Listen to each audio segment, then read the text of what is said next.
दिक्कत यही होती है कि जब आप भाई कांच की हांडी कितनी बार चढ़ेगी, झूठ पे झूठ, झूठ पे झूठ, झूठ पे झूठ। विपक्ष ने कहीं ना कहीं ये राजनीति का हिस्सा बना लिया है। सीए जैसा कानून जो कि नागरिकता देने वाला कानून था, उसको नागरिकता छीनने वाला कानून बना के देश भर में आगजनी का माहौल बना दिया। पूरे लोकसभा का चुनाव ये लोग कहते रह गए कि तीसरी बार मोदी की सरकार आ जाएगी तो आरक्षण छीन लिया जाएगा, संविधान खत्म कर दिया जाएगा, लोकतंत्र की हत्या हो जाएगी। साल भर हो गया, मुझे बताइए कहाँ का संविधान खत्म हुआ, या कौन से लोकतंत्र की हत्या हो गई, या किसका आरक्षण छीन लिया गया। सीए में बताइए मुझे किस मुसलमान की नागरिकता छीनी गई। अब उसी तरीके से एसआईआर को लेकर, और भैया ये किसके कहने पे किया जा रहा है? ये आप ही के कहने पे तो किया जा रहा है। आज भी राहुल गांधी जी ने प्रेस कॉन्फ्रेंस की और कहाँ कर्नाटका का और कहाँ का वो उदाहरण दे रहे थे। तो भैया कर्नाटका में किसकी सरकार है? आप कहना क्या चाह रहे हैं, नहीं तो समझ के परे। आप लोकसभा चुनाव को मद्देनजर बनाते हुए आप ये भूल जाते कि उससे ठीक पहले हुए विधानसभा के चुनाव वहां पे कौन जीता था। और आप ही ने बार बार, अब जब आप आज दिखा रहे हैं वहां पे कि किस तरीके से फर्जी वोटर्स बने हैं, अब आपके कहने पे जब कर्नाटका में एसआईआर किया जाएगा तो फिर आप उस प्रक्रिया पे भी आप शिकायत करेंगे। तो आप चाहते क्या है? आप बार बार आप मांग कर रहे हैं कि इसमें सुधार किया जाए वोटर लिस्ट में। डुप्लीकेसी ऑफ द वोट्स हैं, फर्जी वोटर्स हैं, जो मर गए हैं उनके नाम उसमें अभी तक हैं, विदेशी नागरिकों के नाम अभी तक उसमें है। तो पहले तो शिकायत आप करते हैं और उसके बाद जब उसका समाधान किया जाता है तो उस प्रक्रिया पे भी सवाल आप उठाते हैं। तो कैसे इसको ठीक किया जाएगा? अगर आप बार बार, अगर अब आप कह रहे हैं कि भैया कर्नाटका में इस तरीके की गड़बड़ी हो रही है, तो अगर उस वोटर लिस्ट को सुधारा जाएगा तो सुधारने की ही तो प्रक्रिया है एसआईआर। और कौन सी प्रक्रिया है ये?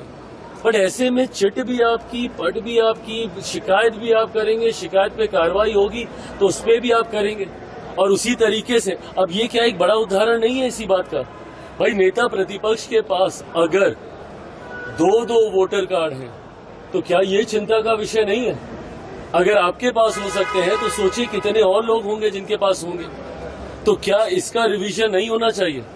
इसी सोच के साथ ये इंटेंसिव रिवीजन किया जा रहा है। अब उसके बाद जब आप ये सारी बातें करेंगे कि भैया यहाँ पे धांधली हो रही है, ये हुआ वो हुआ, अभी तक इन लोगों ने एक आपत्ति दर्ज नहीं कराई है। आज के दिन लगभग 9 दिन के करीब हो गया सूची जारी किए हुए। इन 9 दिनों में राजद, कांग्रेस जो बात बात पे चीखती चिल्लाती है, अभी तक ये लोग चुनाव आयोग के पास एक आपत्ति लेकर नहीं गए। आप दीजिए ना भैया, आप भी तो पॉलिटिकल पार्टी हैं, आप भी आपत्ति दर्ज कराइए कि भैया मेरे इस व्यक्ति का नाम छूट गया, मेरे इन कार्यकर्ताओं का नाम छूट गया। दीजिए, 5 ही आदमी का दीजिए, 10 ही आदमी का दीजिए। तो साइड के ऊपर पूरे नाम है जिन लोगों के नाम को डिस्क्वालीफाई किया गया है, उनको पर्सनली हैंड डिलीवर, उनके घरों पे उनको नोटिस भेजा गया है। उसके बाद भी अगर आपको किसी तरीके की शिकायत है तो 3 बार आप उसमें अपील कर सकते हैं। 3 स्तर पे अपील की व्यवस्था है। तो अब इससे ज्यादा ट्रांसपेरेंट कोई और प्रक्रिया क्या होगी? पर अगर उसके बाद भी अगर आपको सिर्फ इल्जाम ही लगाना है, सिर्फ आपको हंगामा ही खड़ा करना है, सिर्फ सदन ना चले ये गतिरोध करना है, और सबसे बड़ी बात आपको बहाना ढूंढना है। अभी 3 महीने के बाद जब नवंबर में बिहार में परिणाम आएंगे, चुनाव ये लोग हारेंगे, तो भाई किसके ऊपर ठीकरा फोड़ेंगे? अब इनको ईवीएम याद नहीं आता, अब सारी ईवीएम मशीनें ठीक हो गई हैं, अब इनको वोटर लिस्ट दिखती है। चुनाव में एक ही समय पे 2 जगह चुनाव होते हैं।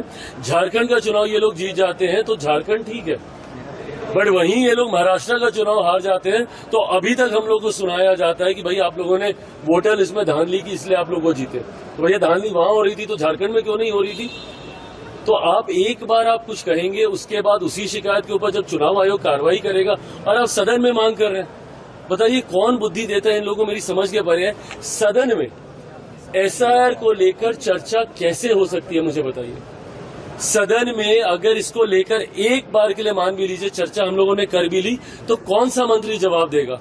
एक बार नेता प्रतिपक्ष बिहार और केंद्र दोनों में से कोई एक इस बात का जवाब दे दे कि वो लोग जवाब किस मंत्री से चाहते हैं। क्या चुनाव आयोग आएगा सदन के अंदर जवाब देने? क्योंकि किसी विभाग के अंतर्गत तो चुनाव आयोग आता नहीं है, वो तो स्वतंत्र संवैधानिक संस्था है। तो ऐसे में किस मंत्री से ये जवाब चाह रहे हैं? सरकार तो ये प्रक्रिया करा नहीं रही है, चुनाव आयोग ये प्रक्रिया करा रहा है। तो चुनाव आयोग कैसे सदन के अंदर आके आपको जवाब देगा, जिसके लिए आप लोगों ने पिछले 2 हफ्ते से सदन को एक दिन चलने नहीं दिया।